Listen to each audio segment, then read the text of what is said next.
오늘은 지난주에 이어서 계속해서 마태복음 13장의 말씀을 이어져 갑니다. 마태복음 13장 27절에서 30절의 말씀을 나누는데, 예수님께서 씨 뿌리는 비유의 그 핵심은요, 이 세상 가운데 있는 육신들 안에 7일의 영원한 새 안식처로 구속함을 받는 그 어린 양의 생명책에 기록되어 있는 자들과, 또 7일의 안식일에 들어가지 못하고 6일에 이 물질 세계인 세상에서 멸망당하게 되는 귀신들이 들어가 있는 사단의 종노릇하고 있는 그 사람들의 실체, 그 실체를 씨 뿌리는 비유 안에 그들의 정체성을 다 담아놨어요. 씨 뿌리는 비유를 통해서 이제 우리 삶이, 우리가 어떠한 자들인지, 내가 어떤 씨의 열매로 나올 것인가를 우리가 깊이 상고해 봐야 됩니다. 말씀을 통해서. 왜냐하면 우리는 전부 다 이 예수님 말씀을 받기 전까지는 세상 가운데, 어둠 가운데 세상의 옷을 입고 있어요. 그래서 그 옷을 이제 말씀을 통해서 우리가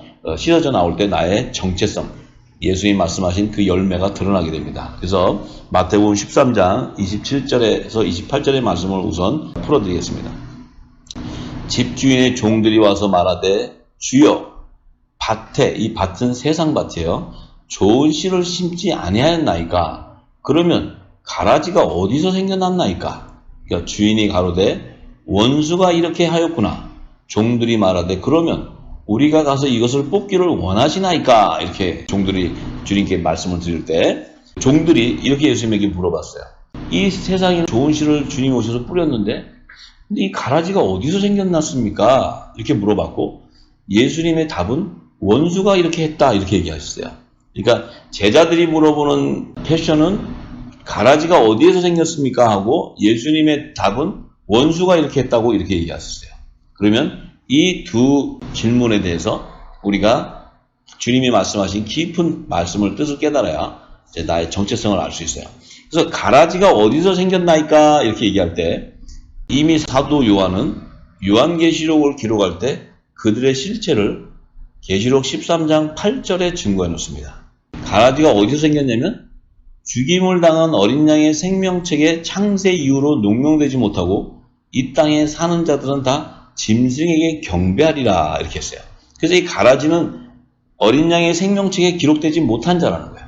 근데 이 어린 양의 생명책에 기록되지 못하는 것은 창세 이후로 생명책에 기록되지 못했다는 거예요. 그러니까 창세 전에는 어린 양의 생명책에 기록된 자들이 있는데, 이 가라지들은 물질 세계를 짓고 지구 땅을 짓고 지구에 사람을 짓고 난 이후에 농명되지 못한 자라는 거예요. 그래서 그들은 이 시기를 잘 봐야 돼요. 창세 전에 생명책에 기록된 자가 아니고 물질 세계를 짓고 나서 생명책에 기록되지 못한 자라는 거예요. 그럼 이들은 뭐예요? 6일에 멸망당하는 자들을 얘기하는 거예요. 안식처로 새로운 하나님 나라로 들어가지 못하는 자들을 얘기하는 거예요. 그런데 그들은 이 땅에 사는 자들인데, 이 땅에 사는 자들이라는 것은 육신의 소욕을 따라가 사는 자를 얘기하는 거예요. 영의 소욕을 따라가는 것이 아니고 육신의 소욕을 따라가는 거예요. 그래서 그들은 다 짐승에게 경배한다는 거예요. 여기 말하는 짐승은 이 땅의 동물을 얘기하는 게 아니고, 이 짐승은 요한계시록 13장에 보면 적그리스도와 거짓 선지자를 얘기해요. 두 짐승이 나와요. 적그리스도와 거짓. 그들에게 경배한다는 거예요. 그러면 적그리스도와 거짓 선지자는 뭘 하는 자냐면 세상 나라를 세우는 자고, 또 거짓 선지자는 이 세상 나라를 세우는데 하나님의 백성들을 미혹해서 그들을 어떻게 해요? 타락하게 만드는 자가 바로 거짓 선지자란 말이에요. 그래서 그들이 이 세우는 그 만몬신에 경배하는 자들이라는 거예요. 그 만몬신이라는 것은 바로 뭐예요? 이 땅의 만몬신은 바로 물질이에요. 물질. 돈을 일만하게 악으로 말씀하셨는데, 그 돈을 사랑하는 자를 얘기하는 거예요. 돈을. 그들이 바로 짐승에게 경배하는 자들이다. 그러면 이 가라지에 대한 정체성을 또 사도 요한이 계시록 9장 3절에서 5절에 이렇게 기록합니다. 그들의 이마에는 하나님의 인을 맞지 아니하는 사람들이라고 얘기해요. 하나님의 인을 맞지 아니하는 사람이, 그 인이라는 것은 하나님의 백성의 소유물로 도장을 치는, 그러니까 내 소유물이라는 것을 보증하는 그런 도장이에요. 도장. 인이라는 게. 그러니까 우리가 그렇죠. 내 재산도, 내 모든 것도 내 사인이 있어야 내가 인정하는 것이고, 또 내 자녀라면은 반드시 내 자녀로서 호적에 기록하는 것이, 그것이 바로 인을 치는 거예요. 그런데 하나님도 당신의 백성, 당신이 택한 자들은 그들 이마에 인을 친다는 거예요. 인을. 그 인이라는 것은 구원의 표를 얘기하는 거예요. 구원의 표. 이들은 인을 치지 않은 자들인데 이 인을 치지 아니하는 자들에게는 황충재앙이 임한다는 거예요. 황충재앙. 황충재앙이 임한다는 것은 하나님의 백성이 아닌데 하나님인 것처럼 가정해서 거짓 선지자들의 세력을 따르는 종교인들을 얘기해요. 종교인들. 불교나 가톨릭이나 무슨 기독교나 할 것 없이 모든 종교에 그리스도의 말씀을 쫓지 아니하고 사람의 지식으로 만든 교리를 쫓는 자들을 얘기하는 거예요. 그래서 그들은 하나님을 섬기면서 동시에 만몬신도 섬긴다는 거예요. 돈과 하나님을 동시에 섬기는 자들이에요. 그래서 그들은 하나님의 인을 맞지 않았다는 것은 어린 양의 생명책에 기록되지 못한 자를 얘기하는 거예요. 그들에게 이제 황충재앙이 임한다는 것은 그들의 실체를 다 드러내는 재앙이에요. 드러내는 재앙. 지금 이 때가 언제냐면 2025년 10월경에서부터 2026년 3월경이에요. 그러니까 후 3년 반이 임하기 직전에 5달 동안 임하는 황충재앙이에요. 이 시기가 되면은 지금 WCC, WE에 대해서 그래도 자기들이 그 안에 다 종교 통합을 하고 뭐 불교나 모든 이 땅에 있는 종교가 통합을 하고 세계 평화를 부르짖지만 그들이 더군다나 하나님을 섬긴다는 기독교 이 교파들이 다 거기에 조인되어 있는데 그들은 거기에 조인을 해놓고는 이 땅의 재단에서는 예수의 이름으로 세례를 주고 예수의 이름으로 그 회개시키는 이런 사역을 하고 있어요. 그들은 양의 탈을 쓴 이리를 얘기하는 거예요. 그러니까 밑으로는 예수를 인정 안 하는 사인을 하고 겉으로는 예수의 이름을 팔아서 돈을 챙기는 자들이에요. 물질을 챙기고 자기의 세를 불리는 자들이에요. 이들이 이제 이 황충재앙이 일어난다는 것은 뭐냐면 이 땅에 전 3년 반 기간에 하나님의 나라의 영원한 복음이 온 땅에 증거될 때 그 진리의 빛 안에서 자기들이 거짓으로 증거한 것들이 드러나기 때문에 이 황충재앙이 임하는 거예요. 그래서 이들이 바로 제단 안에서 하나님을 믿는 백성들을 핍박하고 미혹해서 죄의 종으로 마귀의 자녀가 되게 하는 그런 타락을 시키는 거짓 종교 지도자들을 얘기해요. 거기에 또 종로로 사는 자들이 다 거기에 포함되는 거예요. 전부. 그래서 이때는 이미 계시록 7장 2절에서 4절의 말씀에 하나님의 인을 가지고 천사가 와서 하나님의 종들의 이마에 인을 쳐서 하나님의 종들의 그 인맞은 자의 수가 이스라엘 자손의 각 지파 중에서 14만 4천을 추수하는데 이 추수의 시기는 바로 7년 흉년의 안식년 기간인 2022년에서 2029년 사이에 2년차 시기가 되는 2024년 속죄절에서 2025년 속죄절 1년 기간 안에 하나님의 종들의 이마에 인치는 14만 4천의 인치는 시기가 끝나요. 그것은 종들을 추수하는 마지막 때 시기예요. 그래서 이 추수가 끝나고 나면 그 다음에는 황충재앙이 임하는 거예요. 그래서 하나님의 소유물은 다 이미 추수가 끝난 상태를 얘기하는 거예요. 끝난 상태. 그 이후에 되는 자들이 그들이 바로 짐승의 표를 받는 환란으로 들어가는 자들이에요. 이 시점을 잘 알아야 됩니다. 그래서 14만 4천 하나님의 종들의 이마에 인을 맞는 그 이스라엘 자손의 각 지파 중에 하나님의 종들을 이미 구약시대에 여호와 하나님께서 이렇게 얘기하셨어요. 말라기 3장 7절에서 11절에 11조와 헌물에 대한 얘기를 해주셨어요. 이 11조는 지금 이 땅의 거짓 종교 지도자들이 물질이나 모든 그 자신이 갖고 있는 것을 10분의 1, 수익의 10분의 1을 바치라는 이런 거짓 증거하는 자들이에요. 하나님이 말씀하신 11조 헌물은 이스라엘 자손 가운데 야곱의 남은 자손, 그러니까 회개에 합당한 구원의 표를 받은 자들을 하나님 앞에 헌물로 드리는 그 11조를 얘기해요. 그 11조는 하나님이 베델에서 야곱에게 최초로 약속하시고 언약하시고 내가 네 자손들을 이 가나안 땅으로 돌아오게 하겠다 약속하셨고 야곱은 또 하나님에게 하나님이 약속하신 대로 나를 이 땅에 돌아오게 해주신다면 내 모든 것의 10분의 1을 하나님께 드리겠다고 서운한 약조한 것을 하나님이 지키시는 거예요. 그래서 그때 마지막 때가 되기 전까지는 거짓 선지자들의 미혹으로 이 이스라엘 자손들이 타락해요. 하나님의 종들이 타락하고 많은 자들이 타락하니까 하나님이 저주해버려요. 내 것을 도적질했다고 저주할 때 하나님께서 이제 내가 야곱에게 약속한 11조와 그 헌물이라는 것은 속죄절의 성물로 드리는 하나님의 헌물을 얘기해요. 그 헌물을 너희들이 곳간에다 온전히 그 11조를 창고에다 드린다면 나의 집에 양식 있게 드린다면은 그것은 하나님의 종들이 환란의 피난처에 들어가는 창고를 얘기하는 거예요. 고센 땅을 얘기하는 거예요. 드린다면은 내가 하늘에서 너희들에게 복을 붓지 않냐는 걸 보라는 거예요. 그 복이라는 것은 내가 야곱에게 약속했듯이 야곱의 남은 자손의 모든 자들을 시온산에 임하는 어린 양 예수께서 다 추수해 줄 것을 약속하는 거예요. 하나님은 약속하는 게 물질, 돈으로 약속하시는 분이 아니에요. 하나님은 물질을 받고 물질을 주는 그런 분이 아니고 하나님은 오직 하나님 나라의 생명책에 기록되어 있는 자들을 추수하는 것이 하나님 뜻이에요. 그들을 데리고 하나님 나라로 인도하는 것이 뜻이지 하나님이 돈 10분의 1을 바치는 것을 원하는 하나님이 아니에요. 그런 하나님이 절대 아니에요. 그래서 종교 지도자들이 이 땅의 것으로 다 풀어서 물질을 취하는 도구로 하나님 말씀을 변개해서 사용하기 때문에 말라기서 3장 11절에 하나님께서 이렇게 얘기해요. 너희들이 그 온전하게 그 창고의 11조를 채우게 된다면 너희를 위하여 황충을 금하여 황충재앙을 받지 않게 하겠다는 거예요. 금하겠다는 거예요.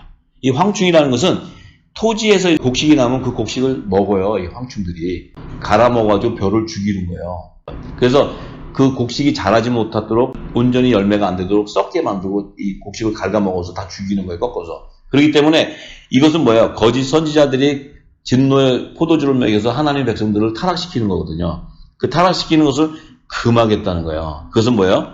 14만 4천 하나님의 종들, 야곱이 서운한 11조는 황충제약이 임하기 전에 다 추수해야겠다는 거예요. 이것이 하나님의 깊은 그 구속사의 비밀이에요. 자, 그래서 이것을 우리가 알아야 돼요. 그러면 예수님께서도 좀 전에 그 제자들이 이 가라지는 어디서 생겼습니까? 이렇게 얘기할 때 요한복음 8장 42절에서 45절에 예수님께서 그 앤서를 말씀해 주세요. 예수께서 가라사대 하나님이 너희 아버지였으면, 자, 하나님이 너희 아버지였으면 이렇게 얘기해요. 너희라는 것은 율법 아래에 있는 종들을 얘기해요. 종교 지도자들. 너희 아버지였으면 그러면 이 종교 지도자들은 너희 아버지가 아니라는 거예요. 하나님의 아들이면은 하나님을 아버지라고 그러잖아요. 근데 이들에게는 너희 아버지였으면 이렇게 물어보는 거예요. 아버지였으면. 그래서 너희가 나를 사랑하였을 거라는 거예요. 그 얘기는 뭐예요? 너희 안에 아들의 영, 성령이 임한 자라면 나를 알아보고 나를 사랑했을 거라는 거예요. 뭐냐면 내가 하나님의 독생자인 것을 너희가 그 성령이 알게 해줬을 거라는 거예요. 자, 이는 내가 하나님께로서 나와왔습니다. 나는 스스로 온 것이 아니요 아버지께서 나를 보내신 거라는 거예요. 왜 보냈냐면 하나님의 의를 성취하기 위해서 성육신시켜서 화목 제물로 보내서 이 땅에 인류의 죄를 대속하기 위해서 보내는 거예요. 그러니까 예수님이 오실 이유가 없는데 하나님께서 그 의를 이루기 위해서 하나님이 보내셨다는 거예요. 예수님을. 그러면 이분은 하나님의 독생자인데, 하나님의 품에 있는 독생자인데 너희가 만약에 율법 아래 있는 너희들이 아들이었다면 나를 알았을 거라는 거예요. 이 얘기 하시는 거예요. 그런데 어찌하여 내 말을 깨닫지 못하느냐? 이는 내 말을 들을 줄 알지 못함이라. 이것은 너희들은 하나님의 자녀가 아니라는 거예요. 내 말을 못 알아듣는다는 거예요. 성령의 교통함이 없다는 거예요. 성령께서 내가 누군가를 알려줘야 되는데 너희가 내가 하는 말을 알아듣지 못한다는 것은 너희는 하나님의 자녀가 아니라는 걸 얘기하는 거예요. 그럴 때 예수님이 이렇게 얘기하세요. 이제 너희는 너희 아비 마귀에게서 났다고 이렇게 얘기해요. 이게 사단이에요. 가라지들. 너희는 하나님의 아들들이 아니고 마귀에서 났다는 거예요. 그래서 너희 아비의 욕심을 너희도 행하고자 하느냐? 너희 아비의 욕심은 뭐냐면 가인의 제사를 얘기하는 거예요. 가인의 제사. 가인이 하나님 앞에 드렸던 제사. 첫 번째 제사는 뭐예요? 풍요제를 드리는 그 땅의 소산을 드린 제사를 얘기해요. 그것은 바알에게 드렸던 제사예요. 또 뭐냐면 자기의 의에 따라 이 제사를 드릴 때 풍요한 물질의 소욕을 따르고 물질의 풍성함을 구한 거예요. 기복신앙이죠. 그러니까 그것을 그렇기 때문에 너희도 그것을 요구하고 그 욕심을 행한다는 거예요. 왜? 너희들은 이미 이 헤롯 성전에서 전부 짐승 팔고 우상 팔고 돈놀이하고 다 해가지고 돈 착취하고 전부 백성들 물질 다 착취하는 그런 자라는 거예요. 그런 자. 자, 그런데 그 마귀압이 저는 가인을 얘기해요. 저는 처음부터 살인한 자라는 거예요. 살인한 자. 그러니까 가인이 아벨을 죽였잖아요. 그 죽인 근본 원인이 뭐예요? 아벨은 하나님의 의를 깨닫고 자기 아버지 아담의 죄를 대속하기 위해서 하나님께 첫 새끼 양과 기름을 드렸다는 것은 예수님이 어린 양인데 그 예수님을 화목제로 하나님 앞에 드리는 의를 알아서 그 예수님을 예표하는 어린 양과 기름을 드렸다는 거예요. 그래서 아벨은 그 하나님의 의에 따라 그 제사를 드렸기 때문에 예수님의 피를 통해서 이 땅의 인류가 제사함을 받듯이 아벨의 피를 통해서 첫 아담의 죄가 사함받게 되는 거예요. 그 첫 아담의 죄가 사함을 받아야 여자의 후손으로는 메시아를 낳는 계보로 다른 씨로 셋을 주게 되는 거예요. 셋을. 그러니까 가인을 주는 게 아니고 가인은 이미 죄의 종이 되지만 살인자로서 마귀의 아비가 되지만 이제 여자의 후손으로는 메시아, 이 예수님은 아무 계보에서 아무나 이 땅의 사람에게 오는 게 아니고 하나님이 약속한 씨를 따라 오게 되는 거예요. 이 성경은 메시아, 여자의 후손으로는 메시아를 오는 그 통로, 거룩한 밭을 예비하는 게 성경의 총체적인 거예요. 그래서 뭐 하와도 나오고 동정녀 마리아도 나오고 사라, 그 아브라함의 부인도 나오고 다윗 왕도 나오는 모든 것은 다 예수님이 오는 길을 얘기하는 거예요. 길을. 그 예수님이 오는 계보를 얘기하는 거예요. 계보. 아무 계보에서 오르시는 게 아니에요. 예수님이. 왜냐하면 거룩하신 자이기 때문에. 거룩하신 자에 사람의 이 죄와 섞여서 올 수 있는 게 아니에요. 이 땅에는 너무나 예수님의 그 존귀함을 다 떨어뜨려 놨어요. 예수님은 그러니까 그 마리아의 그냥 어린 자녀로만 예표하고 이렇게 돼요. 이 예수님이 어떤 분인가를 실체를 모른다는 거예요. 성경은 전부 예수 그리스도를 증거하고 그분의 탄생에 대한 계보와 구속을 다 성취하는 그 의를 나타내는 게 성경이에요. 성경. 성경엔 그것 빼면 아무 의미가 없는 거예요. 자, 그래서 처음부터 살인한 자인데 그 속에는 뭐가 없냐면 진리가 없다는 거예요. 진리. 자, 왜 가인이 진리가 없어요? 가인은 아담이 에덴 동산에서 선악과, 선과 악을 기준하는 법을 제정해주는 율법을 제정받을 때 아담이 선악과를 먹고서는 육신의 자손을 놓을 때 선의 길을 쓰는 자는 둘째 아들 아벨에서 나오게 되고 죄인의 길을 쓰는 악의 열매는 가인에게서 나오는 거예요. 가인은 죄인의 길로 가게 돼요. 죄의 종이 돼버리는 거예요. 그래서 그 가인은 여자의 후손으로 오는 메시아를 대적하고 죽이는 그 죄의 종의 열매로 나타나는 거예요. 그래서 사도 바울이 로마서 8장에 나는 다시는 두려워하는, 무서워하는 두려움에 빠지는 종의 영을 받지 않았다는 거예요. 그 종의 영은 뭐냐면 자신도 율법 아래 있을 때는 그 초등학문 아래서 죄의 종로로 됐다는 거예요. 이 복음을 깨닫고 나서 자기의 정체성을 깨닫고 나니까 내가 하나님의 아들이었지 죄의 종이 아니었다는 거예요. 그래서 그가 성령의 인침을 받고 나서는 그가 어떻게 돼요? 내가 죄인 중에 괴수라고 그러고 예수 그리스도 안에 있는 자는 결코 정죄함을 받지 않는다고 그러고 그는 죄와 사망의 법에서 생명의 성령의 법으로 해방됐다고 선포하는 자가 되는 거예요. 그것은 그냥 아무나 해방됐다는 것이 아니고 그 안에는 그리스도의 마음을 품은 자, 계시는 아들 외에는 받을 수 없는 그리스도의 계시를 받은 자를 얘기하는 거예요. 계시를 받았기 때문에 생명의 성령의 법으로 해방됐다는 거지 거기에 말씀이 있으니까 나도 성령의 생명의 법으로 해방됐다고 얘기한다고 해방되는 게 아니에요. 예수 그리스도의 계시의 말씀은 바로 창세전에 감춰있는 하나님 나라의 비밀한 복음이에요. 그 복음이 바로 내가 너에게 이른 말이 영이요 생명이라는 우리의 육신을 살리시는 이 영이 통해서 신령한 몸으로 부활시키는 그 생명의 말씀이 바로 새 언약의 말씀인 천국 복음이라는 거예요. 그 진리의 말씀을 깨닫는 자가 바로 진리 안에 거하는 자예요. 그가 바로 영적인 예배를 드리는 자란 말이에요. 신령과 진정으로 거룩한 제사를 드리는 자들이에요. 그래서 그들은 아벨의 제사를 드리는 자들이고 죄의 종을 노릇하는 이 땅의 율법 아래에 있는 제단 안에 있는 자들은 가인의 제사를 드리게 되는 거예요. 그래서 기복신앙의 열매로 이 땅에 WCC, WE에 다 가입하는 것이 모든 인류 안에 평화를 부르짖으면서 나오는 이 거짓 종교 지도자들을 예수님께서 이미 요한복음 8장에 증거해 주신 거예요. 그 실체를. 자, 그래서 거짓말하고 살인하는 이자들은 거짓의 아비가 되는데 내가 진리를 말함으로 너희가 나를 믿지 않는다. 내가 진리를 얘기하는데 너희가 믿지 않는다는 건 뭐예요? 진리의 성령이 임하지 않은 자예요. 진리의 성령이 임해야 그리스도를 알게 되는데 임하지 않으니까 뭐예요? 이 땅에 문자적으로 해석하는 자들이에요. 성경을. 그들이 바로 가인의 계보에서 나오는 마귀의 아버에서 나오는 종교 지도자들이었는데 그 실체를 지금 얘기할 때 그들은 어디서 나오냐? 사단이 뿌린 가라지라고 얘기하는 거예요. 자, 그래서 이 진리 안에 거하는 자라면 우리는 가라지는 아닌 거예요. 우리의 정체성은 하나님의 아들인 거예요. 왜? 예수님이 하신 말씀을 깨닫고 은혜를 받기 때문에 진리 안에 거했다는 거예요. 거했다는 것은 아바 아버지라 부를 수 있는 아들의 영을 받은 자라는 증거고 하나님께서 우리에게 확증해 주는 거예요. 그것이. 그래서 내 자신이 하나님의 아들이라는 것을 알게 되는 거예요. 그래서 또 가라지가 어떻게 생겼냐고 제자들이 물어보니까 원수가 이렇게 하였다고 얘기하셨어요. 이건 예수님이 친히 얘기하신 거예요. 그러면 그 원수가 하는 일이 뭐였냐면, 자, 요한계시록 13장 15절에서 18절의 말씀에 사도 요한은 예수님이 가장 사랑한 제자고 마지막 때 사명자로서 그리스도의 재림에 대한 요한계시록을 기록하게 했어요. 하나님께서. 그래서 저가 권세를 받아 짐승의 우상에게 생기를 주어, 자, 저가 그러면 적그리스도의 짐승, 그 적그리스도가 권세를 받는데 42달 후 3년 반의 권세를 받는 자예요. 세상 나라의 마지막 때 최후의 바벨탑을 세우는 적그리스도예요. 그 짐승의 우상에게 생기를 주어 그 짐승의 우상에게 말하게 하고 짐승의 우상에게 경배하지 아니한 자는 몇이든지 다 죽게 하는데, 저가 모든 자, 그러니까 부자나 큰 자나 작은 자나 빈곤한 자나 자유자나 종들, 이 땅의 모든 종교에 또 모든 세상 사람 안에, 자, 오른손이나 이마에 표를 받게 하는데, 자, 이 표는 매매표라는 게 매매를 못하게 한다는 거예요. 그러니까 상품 거래, 뭐 구매하고 이런 걸 못하는 거예요. 이 표는.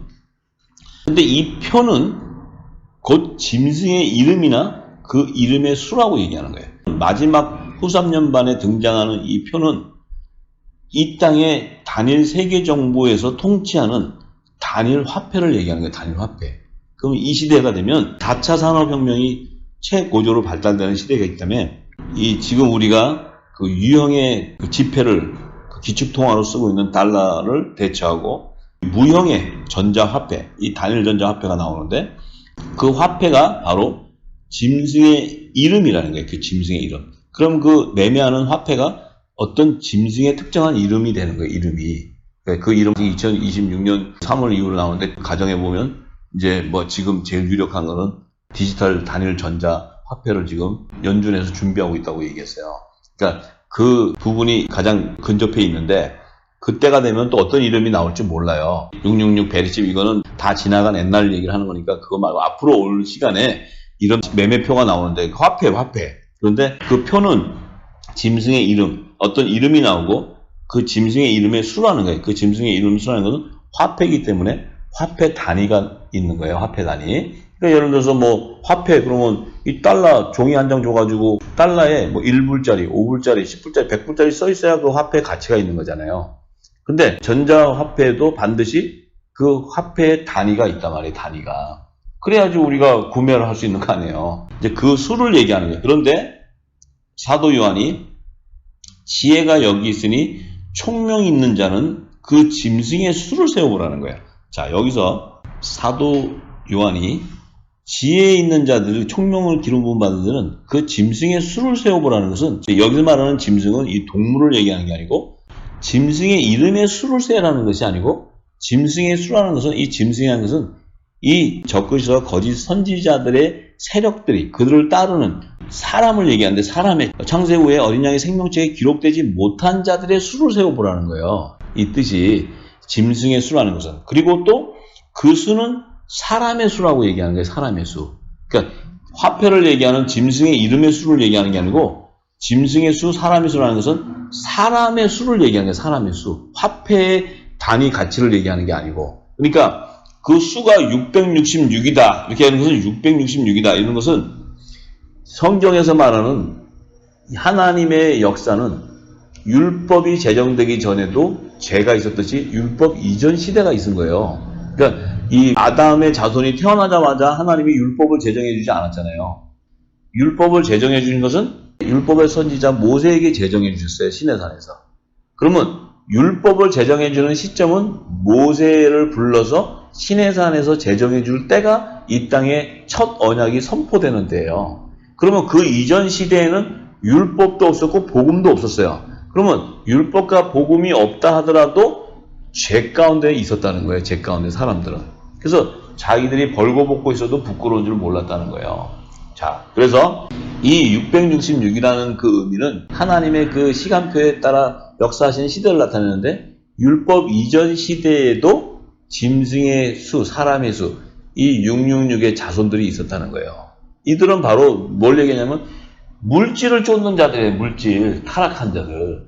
이들이었다는 거예요. 그러니까 노아 홍수 이전에도 있었어요. 자, 그러면 또 그 6이라는 세수는 율법 이전 시대와 율법 시대와 복음의 시대, 이 세 시대를 나눠서 이 땅에 인류를 짓고 나서 7일의 영원한 안식에 들어가지 못하고 6일에 이 땅에서 멸망당하는 자, 모든 총수를 얘기하는 거예요. 총수. 후3년반 기간은 주님이 공중재림하고 나서 지상재림하시는 그 시기 안에 이 땅에 7대접의 불환란의 심판이 임하는 거예요. 이때는 뭐예요?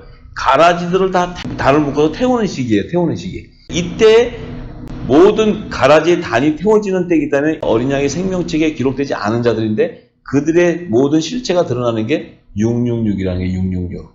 그래서 그 시대를 얘기하는 거예요. 그래서 모세 시대의 율법 시대에 보세요.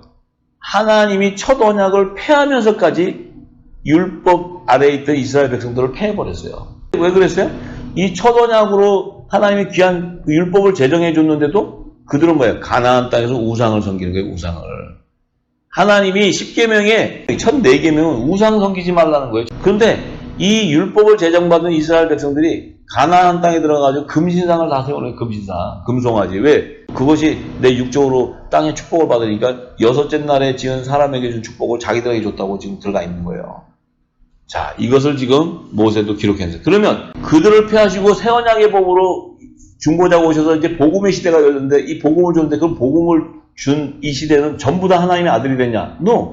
이 시대에도 또 하나님을 대적하고 예수님을 대적하고 성령을 해방하고 성령을 조롱하는 자들이 또 나온다는 거예요. 그럼 그들은 뭐예요? 그들 역시도 가인의 계보에서 나오는 이 자손들이 계속 나오고 있는 거예요, 이 땅에. 그래서 이 마지막 지금 사는 우리 시대에 서로 얼굴들은 다 같은데 어느 놈이 뱀의 자손이고 어느 놈이 하나님의 아들이고 어느 놈이 누군지 누가 알아요? 아무도 모르죠. 그런데 예수님이 말씀하실 때 그 열매를 보고 안다 그러는데 그 열매는 뭐냐면 네가 첫 언약의 율법의 계명을 믿음으로는 증거를 받았지만 성령의 약속을 받지 못한 자는 너의 눈이 어두워 있기 때문에 그 죄를 씻고 예수의 피로 정결하게 씻고 흰옷을 입고 나오는 그 신실한 자들은 종이라는 거예요. 종. 근데 너희가 그 죄와 사망의 법에 벗어나서 생명의 성령의 법으로 네가 이 땅에서 예수님이 전했던 천국 복음을 진리의 말씀 안에 거해서 그 영적인 예배를 드리고 그 진리의 복음을 전파하는 그 입술에 나오는 자는 빛의 아들이라는 거예요. 빛의 아들. 하나님의 아들들이라는 거예요. 그런데 이것도 아니고 저것도 아니고 하나님과 만물신을 동시에 섬기고 우리가 하나님을 잘 섬기니까 이 땅에 사업이 잘 되지. 네가 이제 잘 섬기니까 네 자식 좋은 대학까지 네가 새벽기도 잘 사면은 하나님께서 축복하셔서 네 아들 원하는 서울대학 다 들어가게 하고 그래서 지금 한국에 있는 그 유명한 새벽재단 쌓는 교회는 서울대학 들어가기 위해서 그 입시 때가 되면 문전성시를 이룬다는 거예요. 교회가. 그 의미는 뭐예요? 그것은 이 땅에 우상을 섬기는 정한수 떠놓고 비는 거예요. 내 아들 서울대학 가게 해달라고.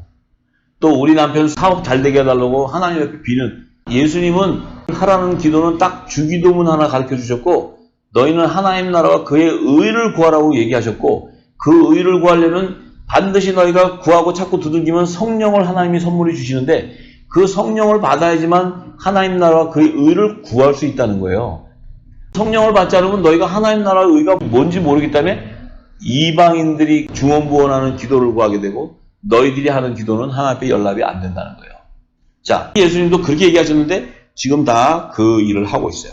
그렇기 때문에 사도 요한이 2000년 전에 이 요한계시록을 보고 기록했을 때 지금 마지막 때가 되면 이 짐승의 표를 받게 되는 대환란 때 되면 어린 양의 생명책에 기록되지 아니한 자들이 다 받게 된다는 거예요. 전부 다. 그러면 그들은 어디에 종속되냐면 물질에 다 종로로 타는 자들이 물질에 다 종로로 타는 자. 그래서 이제 마지막 때가 되면 이 적그리스도의 세력과 거짓 선지자들이 이렇게 짐승의 표를 만들어 놓고 화표를 만들어 놓고 너희가 이것을 다 이마에 받고 손목에 받을 때 너희들이 얼마나 이게 편리하냐, 이 세상이 이렇게 편리하게 다 해주는데 너희들 감사해야지. 이거 하나님이 다 너희들을 위해서 하셨다. 그럼 아멘 할렐루야 그러고 다 가서 받아요. 그럼 누가 받냐면 이미 아들은 7년 풍년의 기간에 7 좋은 이삭으로 2015년부터 2022년의 그 7년 풍년 기간에 그 7천일에 7 좋은 이삭으로 남겨둔 7천의 하나님 아들들이 다 추수되고 나서 그 아들들이 환란의 피난처를 이 땅에 예비하고 하고 나면 후 3년 반이 2022년에서 2029년의 그 흉년 기간에 2년차가 될 때 하나님의 종들이 다 추수되고 난 이후에 하나님은 어린 양의 생명책이 기록된 아들과 종을 다 추수한 이후에 황충재앙을 내리시는 거예요. 그 이후에 황충재앙의 이마에 임맞지 아니하는 자, 그러니까 하나님의 소유물이 아니라는 거예요. 그 아닌 자들에게는 다 하나님이 짐승의 표 받으라고 다 보내버리는 거예요. 그건 뭐예요? 사단에게 네 거는 네 거 데려가라고 하는 거예요. 전부 다. 그러면 그들은요, 할렐루야 아멘 하면서 가서 받아요. 그럼 어디서 받냐면요, 이 땅의 제단에서 예배 드리는 자들이에요. 그럼 그때 돼서도 하나님이 축복하셨다고 예배하고 있어요, 이 땅에. 자, 요한계시록은 그것을 증거하고 있어요. 우리가 잘 분별해야 됩니다. 그래서 이제는 우리의 정체성을 알려면 하나님이 돈을 사랑하는 것은 일만하게 악이라 그랬는데, 이 마지막 때 하나님의 아들들은 하나님이 주신 그 물질을 통해서 하나님의 의를 이루는 그 깊은 영적인 의미를 깨달아야 돼요. 요셉의 지혜와 총명의 영은 마지막 때 하나님이 예비한 것들로 피난처를 예비하는 그 사명을 이루는 데 사용하는 거예요. 근데 그 뜻도 모르고 있으면 하나님이 물질 축복했다고 그 물질에 흠뻑 젖어 있으면 짐승의 표를 받게 되버려요. 전부 다. 그것이 하나님이 하셨다고. 그러면 하나님의 마지막 때 그 피난처를 예비하기 위해서는 반드시 물질이 필요한데 하나님이 그 물질도 세상 임금에게 물질을 허락했지 하나님의 자녀에게는 허락을 안 해요. 이 창세기는. 그러면 그 세상 임금에게 허락했던 그 물질을 하나님이 마지막 때 요셉의 지혜의 영을 받은 자들에게는 그 물질을 사용할 수 있는 지혜를 주시는 거예요. 그 물질을 가지고 내 것으로 만들어서 내가 그 물질을 주구라는 게 아니고 그 물질을 하나님의 그 의를 이루는 피난처를 예비하는 그 지혜를 주셔가지고 방주를 예비하게 하는 거예요. 방주가 예비 안 되면 하나님 나라가 이룰 수가 없어요. 그 방주는 노아에게 허락하는 거예요. 노아. 그 다음에 고센 땅을 허락하는 것은 요셉에게 허락하는 거예요. 요셉. 왜냐하면 그 노아와 요셉이 그 방주와 고센 땅을 예비하지 않으면 하나님의 종들이 추수되지 못해요. 이 후 3년만 대화간에 다 짐승의 표를 받게 돼요. 왜? 그들은 영적인 눈과 귀가 가려져 있기 때문에 거짓 선지자가 음료가 미혹하면 다 가게 돼 있어요. 전부 다. 절대로 가게 돼 있어요. 그 요한계시록 13장, 14장을 열면 그 종들이 많은 순교의 피를 흘리는데 그때는 뭐예요? 그 여자 음녀들이 주는 것을 따라가지 않고 오직 예수 그리스도가 나의 구원주를 믿고 그 피로 씻어 나오는 것이 종들이에요. 종들. 그래야 후 3년 반 동안에 환란의 피난처에서 보혈을 받고 예수님이 지상재림하시는 시온산에서 추수가 되는 거예요. 그렇기 때문에 그들이 후 3년 반 짐승의 표를 받는 대환란의 시기에 피난처가 예비되어 있지 않으면 그들은 한 영혼도 구원받을 수가 없어요. 그런데 하나님의 종으로 입맞은 자는 한 영혼도 순교를 당한다 할지라도 짐승의 표를 안 받아요. 왜냐하면 5달 동안 황충재앙이 임하기 전에 이미 하나님 종들은 이마에 인을 맞아버렸기 때문에 그들은 절대로 짐승의 표를 두려워하는 것도 아니고 그 짐승의 표를 안 받아서 순교를 당한다 할지라도 그들이 두려워하는 게 아니에요. 오직 어린 양 예수를 쫓는 신실한 하나님의 종들이에요. 하나님의 종들. 그들이 종이지 이 땅에서 지금 성경 공부 가르치고 예배하고 하는 게 종이 아니에요. 신학교 나와서 가르치는 게 종이 아니에요. 그것은 사람의 지식을 따라가는 종교 지도자들이라는 거예요. 그래서 우리가 잘 분별하고 마태복음 오늘 13장 27절과 29절의 말씀을 했는데 이 깊이가 한도 없이 깊지만 오늘 여기까지 하고 다음 시간에는 이제 또 29절 30절의 말씀을 통해서 더 깊은 영역의 예수님의 말씀을 나누기 원합니다. 오늘 여기까지 하겠습니다.